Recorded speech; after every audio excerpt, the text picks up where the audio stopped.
1984, he was elected to the General Sessions Division at age 30, which was the youngest ever of a judge in the state of Tennessee. He founded the Shelby County Drug Court many years ago in 1997 and has had a passion for that, as you're going to hear, ever since. He's been named one of the top 15 leaders in Shelby County that make Memphis a better place to live, and that was in Memphis Parent Magazine. Twice honored as Judge of the Year by the Criminal Law Division of the Memphis Bar. Selected Outstanding Judge of the Year by the Memphis Bar Young Lawyers Division in 2008. He's a member of the Christian Brothers Hall of Fame. He's also a distinguished alumni from the University of Memphis, and he received a Distinguished Alumni Award in 2009 from CBHS as well. In February of this year, he received the Bobby Donovan Public Service Award from the Rotary Club of Memphis. So he's got quite a legacy already started, and he's, I'm sure, not halfway done. So please give a warm welcome to Judge Tim Dwyer.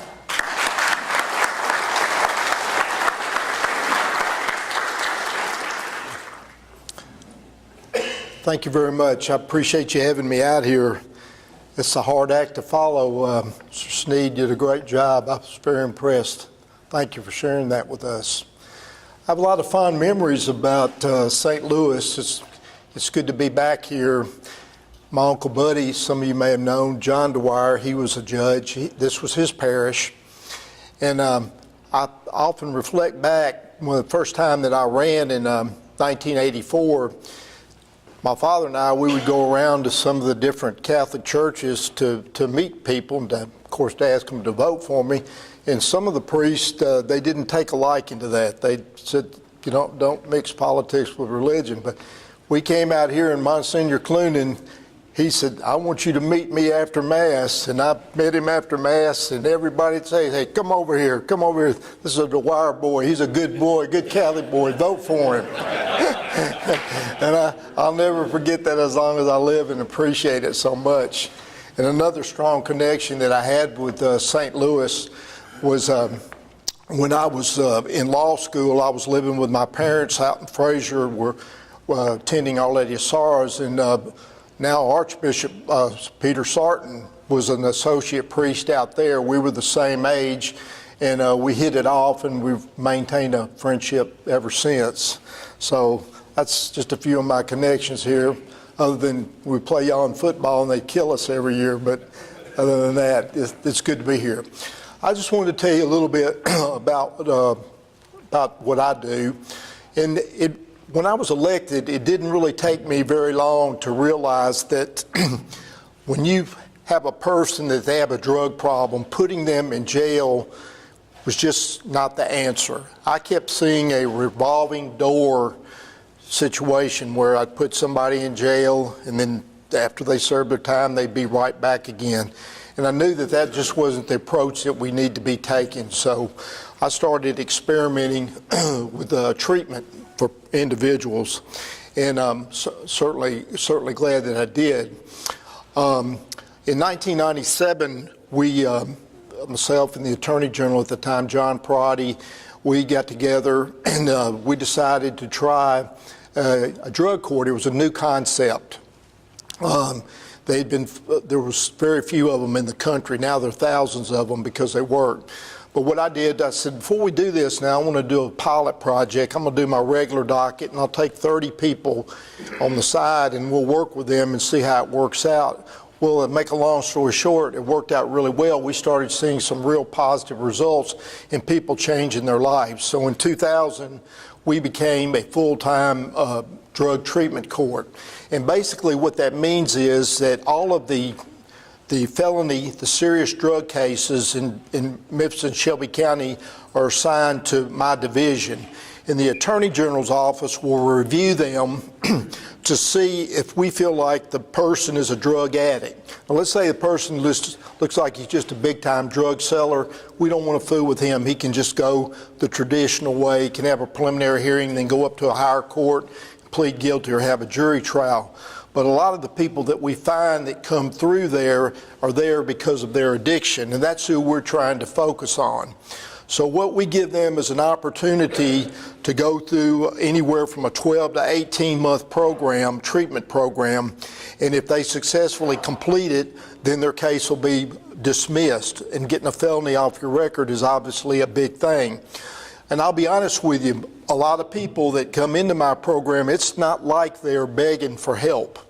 You know, they really don't want to quit doing drugs. You know, it's powerful. But they don't want to go to jail either. And we don't mind that, because what we have found is once they're in the program and been with us for a couple of months, they start seeing things in a different light. They start seeing how they affected their families, their loved ones, and just their whole life in general. And many of them start to buy into it. And that's what it's all about. I want to point out that our court is not just limited to drug offenses. We'll take any offense that is drug driven, as long as it's not a crime of violence. If it's like an aggravated assault or an armed robbery, we can't deal with those. But any other case, let's say that we have someone that's stealing from Walmart or breaking into a car, or a lady on the street selling her body to get money to buy drugs. We'll take any of those cases. We've got an open door where the other judges know they can transfer them into our program.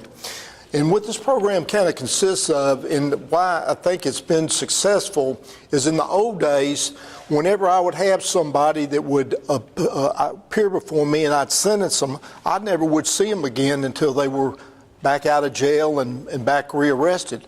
But in drug court, what they do, they're required to come see me every week. In the afternoon, we'll meet on Mondays, Wednesdays, and Thursdays. And I take my robe off. I just walk out in the audience. We're the largest drug court in the state. We've got about 265 people in there, but I make it a point to know each one of them, because I think it's very important to them to know that I know something about them, to show them that we do, myself and my team, that we care about them, and I think that aids in their recovery. And we'll check with them, and we'll make sure that they're going to their meetings, their outside NA or AA meetings. We'll make sure that they're going to their classes at their treatment providers, and that they're calling in for their drug screens and being negative on their drug screens. And if someone's like that, I pat them on the back. We got a little handshake we do, and hey, see you next week. But let's say we'll have someone that's tested positive for cocaine, for instance. Okay, do we kick them out? No. Recovery is a lifelong process. We don't do that. And we might lock them up for a day. We might order community service or something like that. It just depends. Or we may intensify the treatment that they're getting. Whatever we can do. We've been fortunate enough to grow over the years where we even have a residential program now, where if someone has a severe drug problem, we can send them to a residential facility where they live there for about 30 days. They can't leave there other than to come to court to see me. And then we'll move them back into the outpatient program. We've had the University of Memphis, they've done some studies for us, and what we found, we've had over 2,500 graduates from the program, and we track them for 5 years out from the time of their graduation. And what we found is that if a person goes through our program, there's a 25% of them are rearrested for a drug-related crime. If they don't go through our program, 80% are. So we're proud of that number, but we're always, trying to even make that better. I've been doing it now for roughly 21 years, and I've been with a judge for 34 years.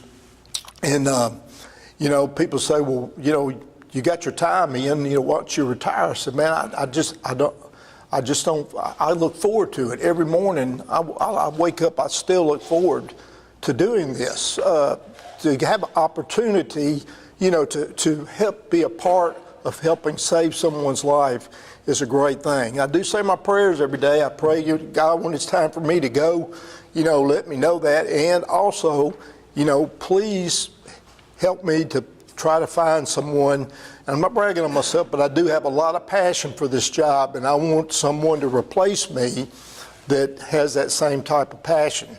I was fortunate. I went almost 30 years without having an opponent, and then I had some guy run against me, and I knew this guy was just running for a paycheck. You know, he didn't know anything about drug court. He'd never been down there or anything. And I worked really hard. I probably worked too hard, but I just had to do it because I knew it was important that we keep this thing going, because it's a good, worthwhile thing. I would like to encourage you, if you ever get a chance, the last Wednesday of each month in 201 Poplar on the main floor, the main level, we have an auditorium. We have a graduation ceremony. We usually have about 10 people that graduate. You hear so many negative things about the crime in Memphis and all, and then, you know, and rightly so. But there are some positive things, and I certainly, you know, feel like this is one of them. And to see these individuals, to think about when we first saw them arrested, and then we'll see them when they graduate, and to be there reunited with their families, it's a very, very uplifting experience. And I would invite all of y'all, if you ever get a chance to come down there, we've got plenty of room, and we'd love for you to experience that. We also have a program, I forgot, I don't want to go over my time now. About how much to 10 more minutes. Okay. We have another program that's it's a DUI treatment program, and basically what we do is, if we have a person that has gone out and been convicted of a DUI, and they go out and pick up another DUI while they're on probation, then we have that they still have to deal with that underlying DUI, but their violation of probation case, which can carry almost a year in jail, is transferred over into our court. I had to do a lot of thinking about this. I was talking to Larry earlier, and one of his relatives knew a little cousin of mine. Him and two of his buddies got killed by a drunk driver out in Germantown back in the early 90s. And I had to really think and pray real hard about it, you know, because your first inclination is, you know, put the person under the jail. But the more I thought about it, I said, I really think that, you know, that I need to try to do a treatment court with that, and we did. And my judge buddies, you know, said, man, you're committing political suicide. You put somebody in that program, they go out and drink and drive and kill somebody, commercial appeal is going to have your name on there, and not the guy that did it. But, you know, after praying about it, I just felt like it was the right thing to do, and I think the numbers have bared us out. We started doing this, keeping the numbers on this back in 2006. We've had 195 people that have graduated from the program, and 29 have been rearrested for a DUI, so that's about 15% recidivism rate, which we want, like I said before, we want it to be better, but we're still proud of that. Something else that I think that's very important is if we put someone through our program, if they graduate and they're not working, there's a good chance they're going to go right back to the life of crime that they were involved in. And what our numbers show us is, at the time people come into the drug court, 34% of them are working. But at the time they graduate, we're up to 81%. And I think that aids very much in the success of the program.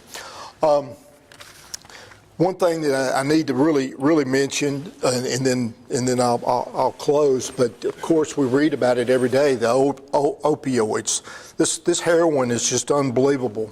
It's just, you know, all the years I've been doing this program, you know, I went for many years. I never had anybody die while they were in my program, but I've actually had about 3 people that have passed away. It's horrible. And in 2014, 28% of the people that were in my program identified heroin or prescription opiates as their drug of choice. In 2018, that number had risen up to 43%. But people will say that once you're on heroin, you can't beat it and all that. I disagree with that, and we've got numbers, to show that in the last 3 years, from January of 2015 to January 2018, 133 heroin or prescription addicted addicts has successfully completed the program, accounting for about 36% of our graduates. So it's hard. It takes a lot of extra work, a lot of more attention, a longer program, definitely an 18-month program. But we do feel like that we're making progress there and having some good results. We've been able to partner with the other this is not an inner city problem alone. It's a big problem in the suburbs, a major problem in the suburbs. So we've been able to partner with the Bartlett court system, Collierville court system, and Germantown court system, where those judges will refer the case back to our court so that we can monitor them through the program. Also, our higher criminal court, our felony criminal court, where they have the jury trials, a lot of the judges up there will order someone on probation as a condition of that. They have to complete our program. So anyway, we're in there swinging on it. But like I said, one of our mottos is, you think about people in life, that how many people wish, that they could run into a burning building and pull somebody out and save their life, or dive into a lake and someone's drowning and you're able to pull them back. I say in drug court, we get to do that every day. And I tell people, I said, law is my profession, but the drug court's my vocation. And I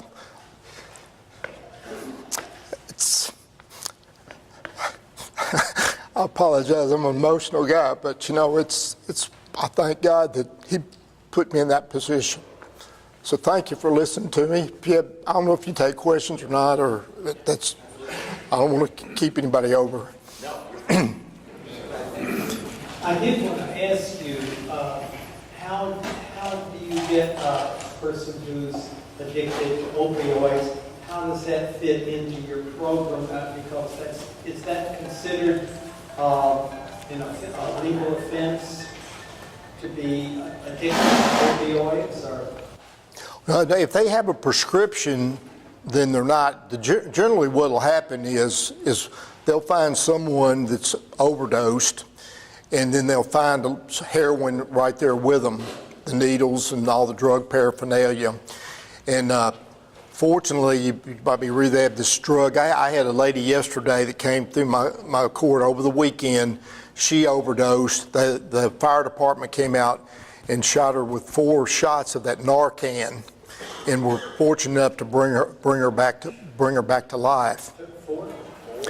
Four of them, and so now we've got her flagged to get into immediate treatment. But if they have a prescription, and that's a big problem, and I think the doctors will acknowledge that in the past they might have overprescribed people, and they're limiting that now. But these are people that you find out on the street with heroin, packets of it, and violations of the law. Judge, is this a publicly funded or private or combination? That's a great question. Ever since we began the program, it's been a roller coaster ride. Sometimes we have the funding, sometimes we won't. There was several times I thought we were going to, have to close the doors. But over the years, with our success, we've been more successful in getting funding. We get funding from the county government. We get funding from the state for our residential program. We also have, back when we got really desperate, I established a nonprofit that's been in since 2001, and they've been very helpful in raising money for us for treatment costs. Our police department has a drug seizure fund. When they confiscate a drug dealer and they confiscate his car and all that and they sell it, and they have funds. And our police department has been very, very helpful with giving us money from that to deal with to help us to keep the court functioning, along with our sheriff's department. Chief Bonner, Floyd Bonner, is over that fund, and he's been very helpful in donating money from that fund to help us with the treatment costs. Something else that even for the people that don't have any sympathy for people that are on drugs, they've even bought into the program, because half of the people in my program, 130 people that are in my program, were in jail, unable to make bond. They were just sit there stuck, about $80 a day. We pulled them out of the jail. Of course, we reviewed them, make sure that we felt like they were sincere, put them out of the jail, put them into treatment at about $15 a day. So it's a tremendous savings to the taxpayer, and that's important, but really our main concern as a drug court team is to help people get their lives back. Yes, sir. You indicated that employment was a critical part of the success of your program with those that are going through. I'm wondering, are there steps that you're taking to help those that aren't employed to get through? Oh yeah, that's what we do. We stay on them until they get a job. You know, there's been some companies that have partnered with us that give people a second chance. But we make them come in if they're not working and bring job references each week to show they've gone out to talk to three. I mean, some of them have been used to just sitting around and smoking weed and sitting back and not doing anything, but getting money from their mamas or daddies. And we stay on them about that. I tell them, I say, look, man, if I got to get up in the morning and go to work, you got to get up and go to work. I don't want you watching Andy and Mayberry. You need to get out there and work like everybody's supposed to. Judge, how has your faith possibly initiated when you first started this program back in '97? Did your Catholic faith bring you to the realization that we're called to help these people in need? I certainly feel that way, yes, sir. I feel that, I was blessed with two wonderful parents, and they sent me through Catholic schools, and we went to Mass every Sunday, and I feel like that's what instilled the values in me, and the need and the concern to care for people. My parents were very caring people, and were always trying to help people, and they were a great example for me. Yes, sir. Judge, quick question. You have a really good success rate for the 18-month program. And I'm going to just guess that besides the addiction, the main reason there is they're lost or lonely or both. And I'm just kind of curious on how do they change the way they look at things in such a manner that it keeps them, you give them hope, you must break them down and retool them to look at things differently.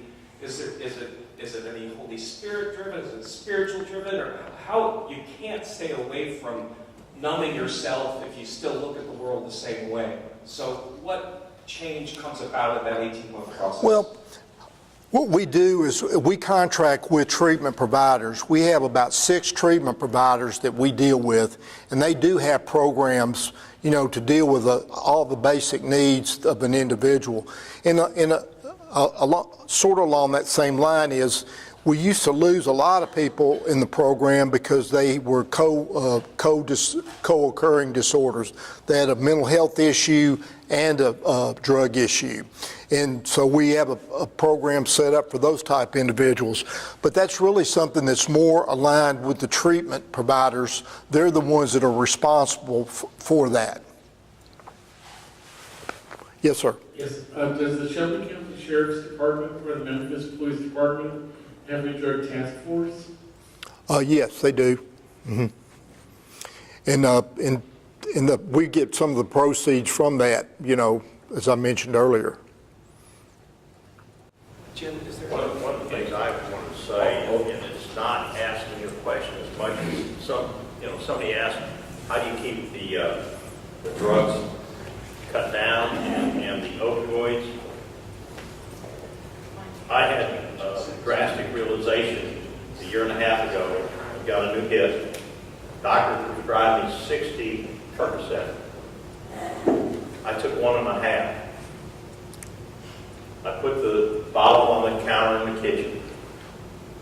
My family came Christmas Eve, and I had from 32 down to 18 years old in the house that night. Christmas Day, I'm listening to the news, and the guy gets on the news. He just lost his son. He lost his son because his son got a hold of opioids from a parent's house, or a friend's parents' house, and ended up going the heroin route.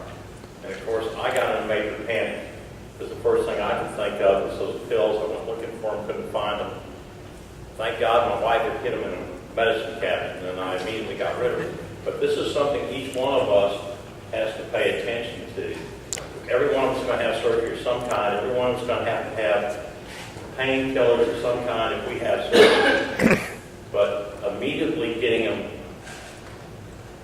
out of any kind of reach of our children or grandchildren is just absolutely, and I don't think people are preaching this enough on TV or anyplace else, because that's where they're getting these things from.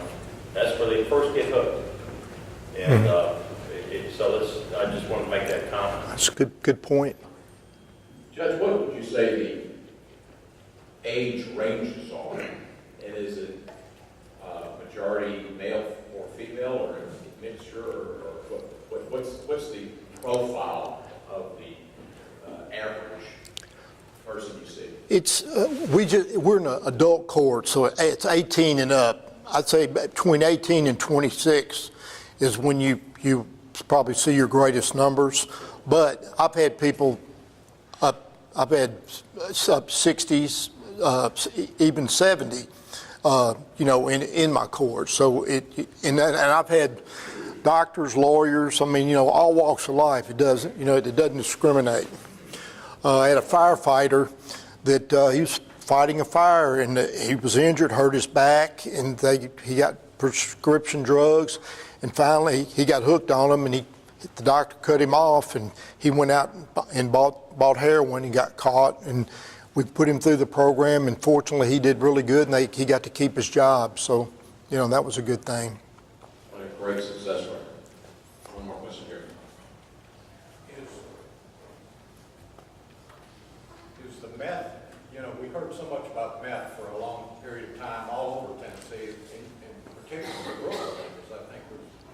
Is that still, I don't hear as much about that. Is that, you're hearing about the opioids now, but is the meth still a big problem? It is a big problem. It's still the biggest problem in the rural areas, but it's still a big problem in Memphis, and it's starting to become a bigger problem because what they're doing out on the street, when they shoot up heroin, they don't know what's in it, and a lot of times it'll have the fentanyl in it, and that kills them.